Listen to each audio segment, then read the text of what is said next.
Hey everybody, in today's video I'm going to go over my free stock trading template for 2025. This is created in Google Sheets and I'll share the link with you so you can use it for your own personal investments and also to track stocks as well. So I'm going to get into it and show you how this template works. So I've got 4 tabs on the bottom. I've got a guide, a watch list, an activity tab, and a summary tab, which is basically my dashboard that you see here. So on the guide tab, I just have some simple instructions on how these tabs work, and I'm going to go through it anyway in this video.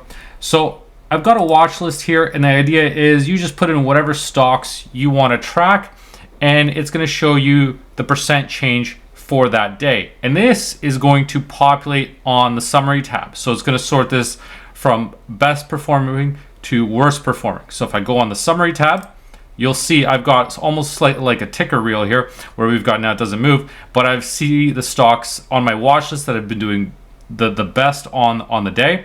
Now it's going to cut off at around 300 characters. So you see I don't have every possible stock that I've listed on my watch list there. The idea is so it extends to the end of my dashboard here so I could quickly see a summary if there's anything that catches my attention from this watch list, anything that's doing particularly well. So it shows up on here. So that's the purpose of that watch list, to sort of track the stocks you're most interested in. And ideally, you don't have too many so that you can fit them all on here. I didn't want to extend too far down, too far to the right, just so it can sort of finish where this dashboard finishes. But that's the purpose of the watch list, to track those stocks and insert that information onto your dashboard.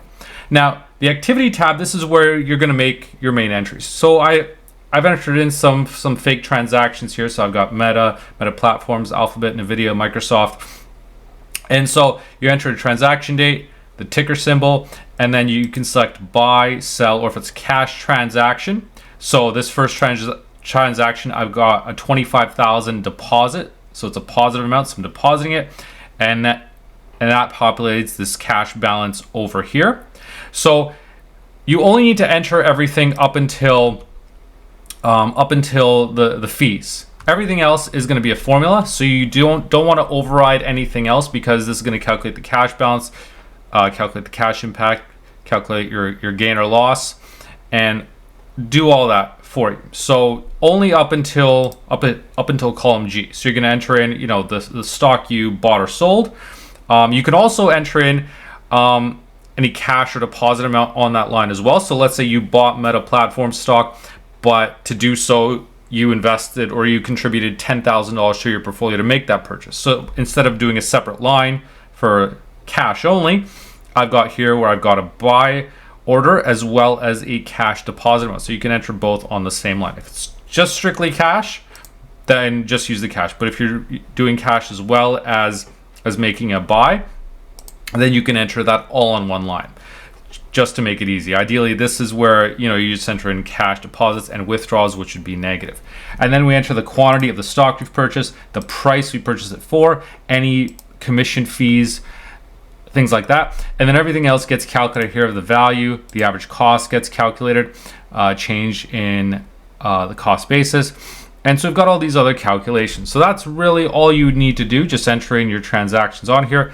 And then once you've done that, you go to the summary tab and you've got that dashboard on here. You see your current value, book value, gain or loss, return, today's change, how the S&P 500 is done over the trailing 12 months, just to give you an idea of how you're doing against that, the number of stocks you have, and the average days held. So we've got all those metrics. Again, we've got the watch list down here. We've got your portfolio balance to see how it's been doing. And this includes the cash portion, which is why it's important to make sure that cash amount is accurate. And that's why I included both the cash and the investment values as well. So that way you can see what the total is. Here we have a breakdown of the different positions we have and how they make up our portfolio. And here we've got how these individual investments have been doing, not just over the past 12 months, but each individual month. So here we can see Alphabet so far in February is down 14%. It had a good month in December. It was up 10%. So you can sort of see the trending here of these individual stocks, and this is the portfolio itself. So you can have a glimpse of individually how the stocks have been doing, and also over the entire portfolio. And here we've got a breakdown by by the different tickers. We've got the chart trend. We've got the metrics of how many shares have been held, current value, the profit or loss, and all those sorts of data points all in one metric, and how far you are from break even. So in this case, in this example, where all these investments are profitable, so it's going to be a negative, but I figure this can be useful if you're down on a stock or you're in a loss position and you want to see how far away you are from hitting a break even. So for example, how much you would need to increase to get to break even. That can give you an idea to assess, whether you think it can rise that much or whether it's not likely and you're better off selling. So just to give you another metric to track.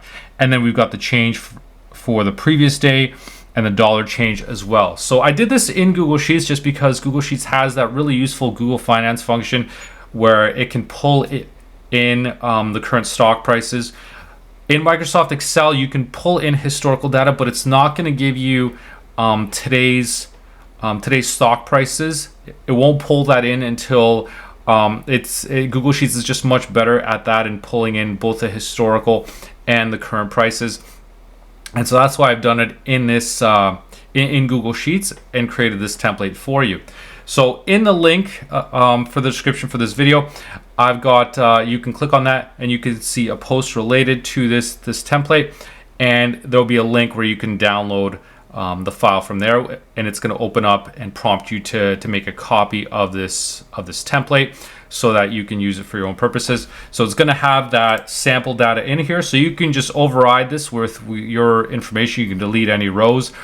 So I can enter new transactions, or I can just delete these ones. I can insert rows, all that sort of thing. That table is going to expand. So if you want to, add a few more rows, insert rows, right? You can add that in there. All the formulas are still going to be in here, so you can do that and then populate however many transactions you want. So I'd suggest doing this as opposed to adding it to the bottom where it may not display the same way. So you just want to make sure that you add them before the bottom and then just enter any transactions you want. And obviously you can have more spaces than what you need, just to make sure that you've got enough room to enter in all your transactions.